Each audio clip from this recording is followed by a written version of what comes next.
Guys, I hope all is well. It is a beautiful day where I am, and after the recent backlash of the teachers singing the happy birthday song, I thought I needed to address it because I've actually been involved in a very similar situation.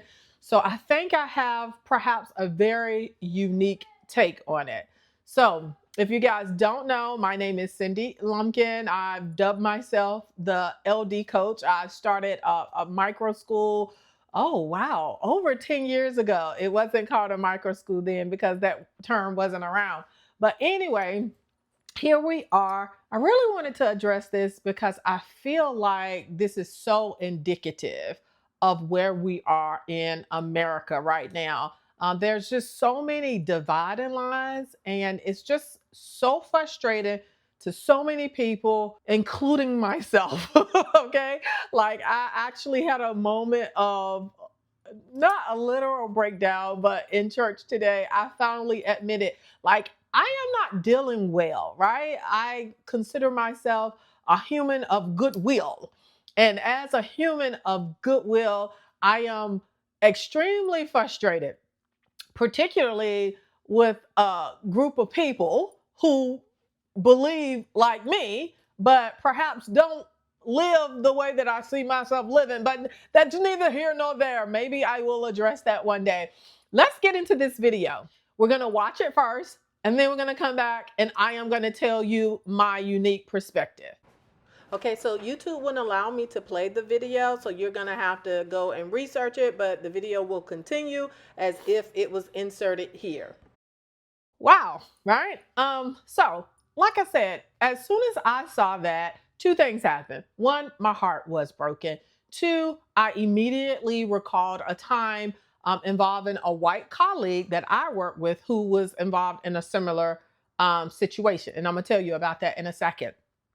However, I do feel as if I saw a child who became uncomfortable. Not only that, as she was singing the song, I felt like I saw other kids who were like, okay, where are we going with this? And when she said that you live in a zoo and you look like one too, the Caucasian white kid behind Legend, what's his name? Legend, the student involved, snicker like this, like, and it was a snicker, not as if we're all having fun. It was a snicker as when, like, that's funny, should I be laughing type of thing. Yeah, problematic, right? Here's the other thing that I will say, and this is based on the story that I am about to tell you. I do not feel that this teacher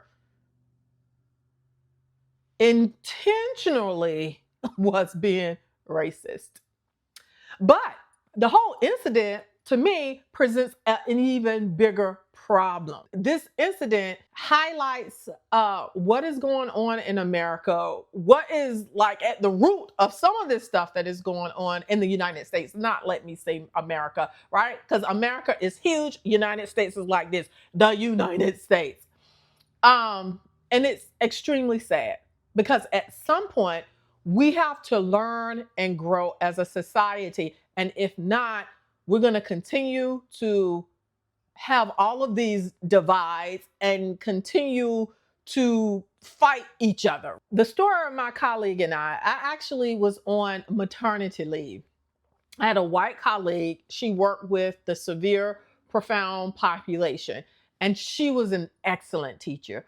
Like, when I tell you an excellent teacher, I don't like to refer to myself as an excellent teacher, but I was at this moment or a time in my life. I think I was an excellent young teacher who had so much passion and so much just zeal to like wanting to do everything. Like, I still have a lot more to learn as a teacher, right? And we became friends because of that passion for the group of kids that we work with. We were both in the special education department. She worked with the severe profound. I worked with students who were at who were non-intellectually disabled for the most part, right? but because we both love the field of special education, we often came together and just rocked out, right? Like we put on this fabulous exceptional education week. We ended up doing our own award ceremony for our kids, raising this money. Listen, she and I were like this, right? And so with that, we became like really close friends. Once I left, we stayed in touch. When I was on maternity leave, when she actually called me about this incident, but even when I separated from the public schools, she maintained contact with me. And God bless her soul. She actually passed away due to cancer a couple of years ago. But she gifted me, she had a gift of like taking pictures and stuff. And so she did both, I think she did Lucy's too. Like, oh, she did my pregnancy pictures, maternity pictures for Lucy. And then she took pictures for my older daughter as well. And she actually gifted me the maternity pictures for my middle child. And that's like, I was no longer working with the district at that point. But like I said, our friendship just kind of survived. And it wasn't a friendship that we were seeing each other every single day and all of that good stuff, but just a solid human being. So anywho, I'm at home on maternity leave and my cell phone rings. I look down, it's Richards. And I'm like, oh, what does Richard need? Right? And Richard is she's a funny character, okay? She was a funny character. But she called me, and when I answered the phone, she was bawling. She was like, Lumpkin, could you please call up here and tell these people I don't have a racist bone in my body? And so I'm like, Richard? Richards, what is wrong with you? What is going on? And then she proceeds to explain that she was the adaptive PE teacher. So she was walking her students from the gym back to their classroom. And again, she worked with the severe, profound population. We worked in the urban context. So of course, we work with Black children, right? And so she was walking her kids back to the classroom, and there was this one particular student. And when she told the story, like I was like, oh my God, because I saw it in my mind, right? So think about this student has a severe, disability. Like, he walks with a gait. He kind of got long arms and, short and bends over. And so she was singing some talk with a doggone monkey song. I can't. I'm like, and I'm telling you, like, this is how I was, like, as she was telling me, and I'm like, connected all of this, and I'm like, oh my God, Richards, only you could be caught in a situation like this. And so, another teacher, a Black teacher, heard her talking about some goo goo ga ooh ooh you little monkey, and that's how she was doing. She was playing with them and getting them to run on to the room and all of that good stuff. And so another teacher saw it and was very offended by it. And again, coming from that teacher's perspective, I absolutely understood the offense. Extremely poor judgment. But then also knowing Richards, I absolutely knew that there was no malice intended whatsoever. It was an absolute ignorant moment that she had no base or foundation for, right? Now, that situation with Richards, somehow, whatever way, it all blew over. I feel wholeheartedly that that teacher did not have any ill intent. She simply didn't. Does that make it okay? Absolutely not. But I believe she is as much of a victim, not over the child. Okay, y'all getting ready to get me. Just hear me out. Hear me out. She's a victim just as much as that child was, right? And I think the issue is America has not dealt with this original sin. No matter how much, Caucasian people get tired of Black people saying racism this or, anything dealing with the oppression of Black people in America is never going anywhere because our America, our United States has absolutely never dealt with it the way that they should have dealt with it. They have always done just enough to make the Black people at that time happy and feel like a door was being opened. but they always left a back door open for people who had ill intent to continue to do what they do, to continue to have suppressive laws and systems and so forth. All right, that's Jackson. Let's hold up for a minute. Okay, so Jackson distracted me, and I don't know exactly where I stopped, but let me continue with this. So, under one of the posts on Facebook that I saw, now the other kid is here. Okay, so I'm not sure exactly where I stopped off because not only did Jackson come, the middle child has come too, but they have promised me that they're going to allow me to finish this video. So, I guess let me pick up here.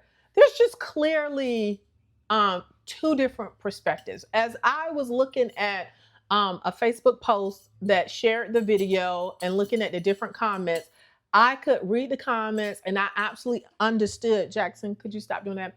I absolutely understood what person was Caucasian, what person was Black, almost 99% of the time. I probably could say 100% of the time, okay?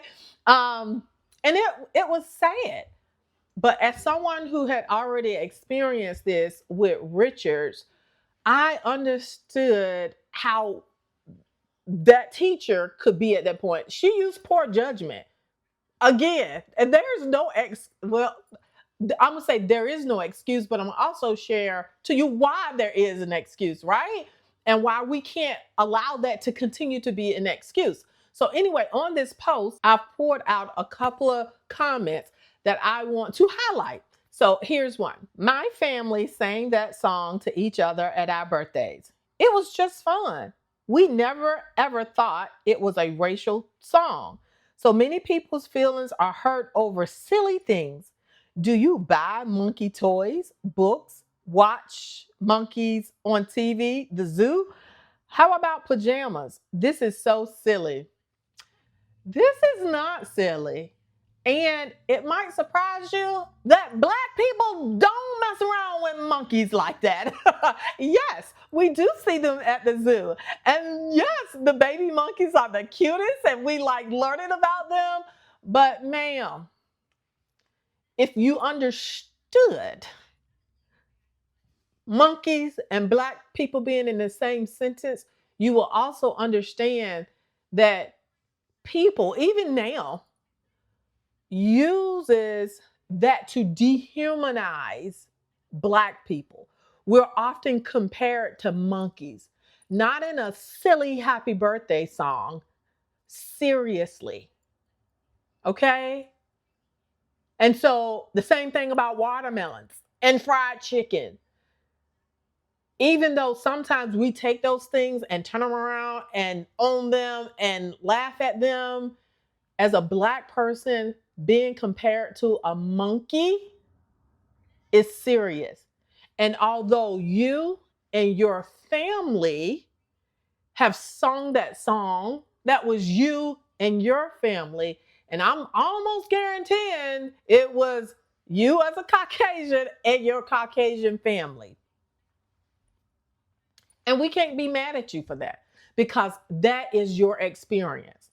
But at the same time, you can't call a whole race of people silly because you don't know what their experience is at the hands of white supremacy that caused this. Okay? And that's the big issue. Is that even this commenter, I don't know her, but I would go out on a limb to bet that she's probably not racist. And she definitely wouldn't identify as that, right?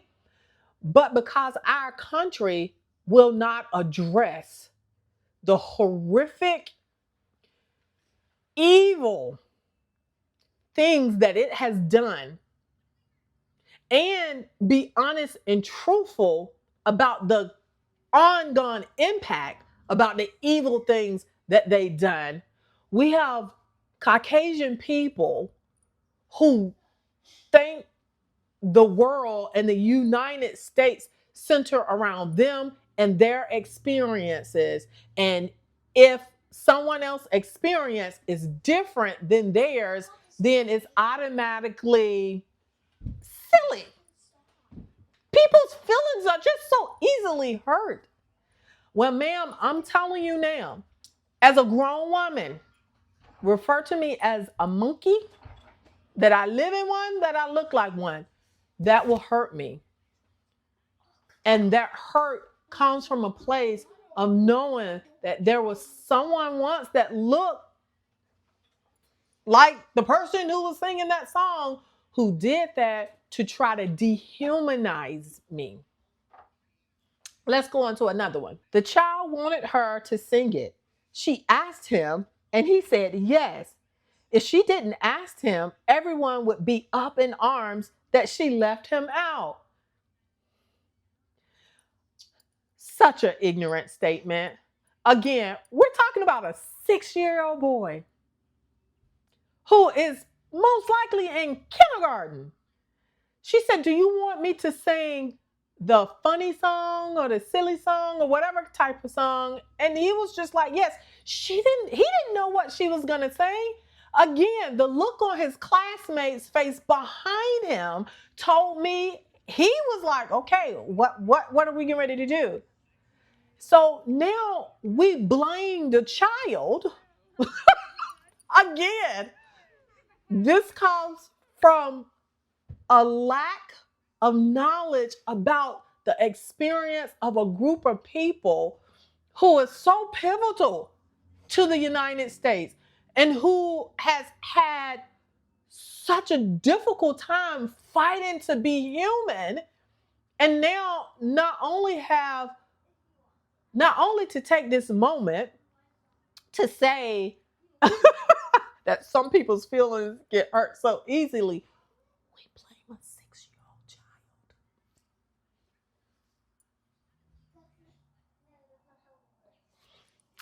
I have one more, and then we're going to stop beating this horse to death. I agree with the mother here. I can see where the song can be offensive. Yes, it has been sung for ages, and it's been considered funny in the past, but with the state of the world today, it is totally inappropriate, and I think someone teaching young children should have been wiser in her song choice. At the very least, when the mother said she was offended, she should have apologized and explained herself right then. The mother should not be having to ask for an apology. All of these comments come from Caucasian people. This one is the most, I guess, sensible, if I had to describe it, because even she, like, and I don't know what her background is, I don't know what her experience is, but even she can say, hey, you know what?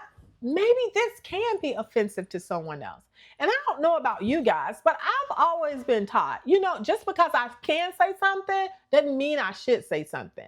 So if I know something has the potential to be offensive, I could just be the bigger person and not say it just because I know how it will come across, correct? And so that's kind of how I feel like this last person comment was like, you know what? Maybe I can read the room. Maybe this is not an appropriate comment, right? But I would say not only for these times, it's already been a thing. Like, again, just depending on we have cultures within cultures, right? So, and not every Black person shares the same culture. So you may have some who are who are maybe not around a more so-called Black culture. So I can see maybe someone like that who maybe don't have a lot of, I don't know, experience or being shielded by what some people grow up experiencing and seeing and feeling. Maybe they wouldn't have been offended, but there are lots of Black people I know who would look at that and be like, even if, because some of us learn to, we learn to take the offense and then not make a big deal about it, right? We just learn to, not that our feelings wasn't hurt because we expect it, right? And so that is, it's not just these times. It should have been offensive in other times as well. This person makes another great comment. Why hasn't this teacher apologized? Like, again, if you did not mean it, and I believe she did not, because you couldn't be, and excuse my words, stupid, because it would have been a totally stupid thing to do if you had an awareness of what you was doing, to not only sing that song and then proudly send it to the mom, right? She's proudly sent it to the mother because is I wanted she thought she was doing something wonderful. I am highlighting your baby and look what I did for him, right? And yeah, if I was a mom, I probably no, I would have been offended as well. Would I have called up to the school demanding that she get fired? I would hope emotionally, I would have given myself a second to maybe think based on my experience. But maybe this mom didn't have my experience, right? So all she know, here is my little black child being referred to a monkey that lives in a zoo. So um, yeah, that's where we are. How do we keep from situations happening like this? We have to be honest about our history. We have to be honest about the experience of black and brown people. And I say brown, and that's a whole nother thing because even other people who are considered brown, either they come here or they grow up not even realizing what the black experience has been, right? And if they truly knew that, then I really believe some of the things that we're seeing now, we wouldn't be. But because we have glossed over the evils of this country, we're going to continue to see stuff like that until we all educate ourselves and get to a point where we are truly multicultural, right? Right now in the United States, we may have a lot of different lots of stuff, right? Here in the United States. But how many of us truly know and understand each other? How different this would have been if there has been more relationships like a Richards and a Lumpkin, right? A Lumpkin who could really vouch for the character of a Richards, but then a Richards who could actually say, you know what? That was an ignorant thing. I didn't know. I'm never going to do that again. And so that's the challenge. I feel like we are being divided on purpose, and the people are taking the bait and they're dividing themselves, and every topic or everything that the elite drops down is taken as bait. One of them is education. It's being divided even more again. Let's not get it twisted. Like, we have forced integration, not willingly. And even then, and let's call it what it is. This is Caucasian people. Caucasian people continued to segregate themselves, the one that could afford it.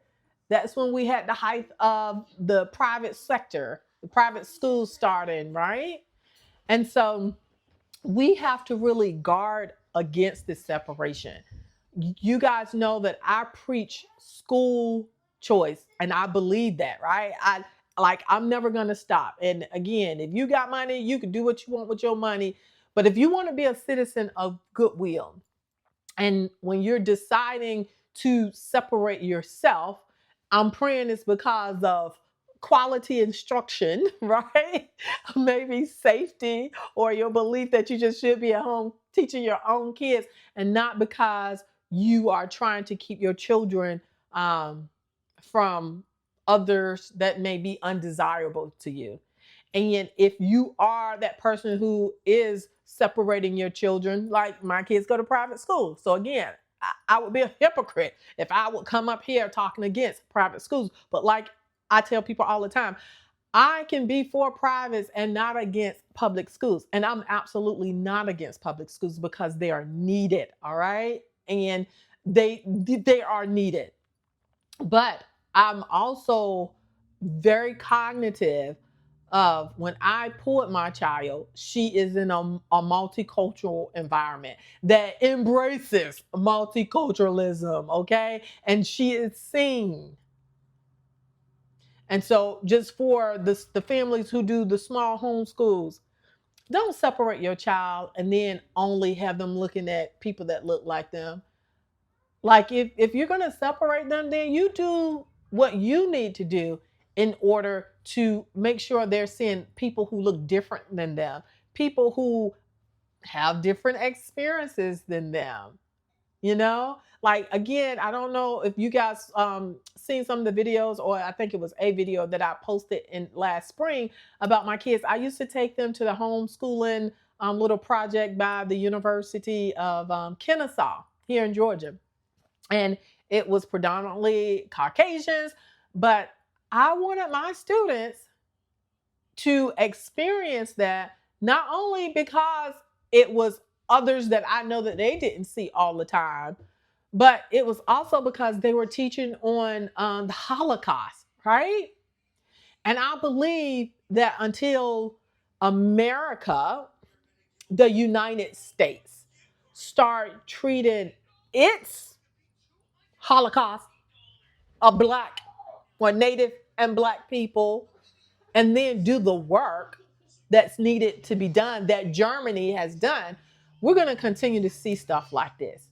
And again, it is so ignorant for us to blame a child, right? Or even a mom for being offended at something that, yes, it was offensive. And if you choose to teach children, then you also should hold yourself to a higher caliber of understanding what the experience of people that don't look like you, that you teach, are like, so that you can be more culturally sensitive. All right, you guys, let me know what you think down below. That's it. Peace.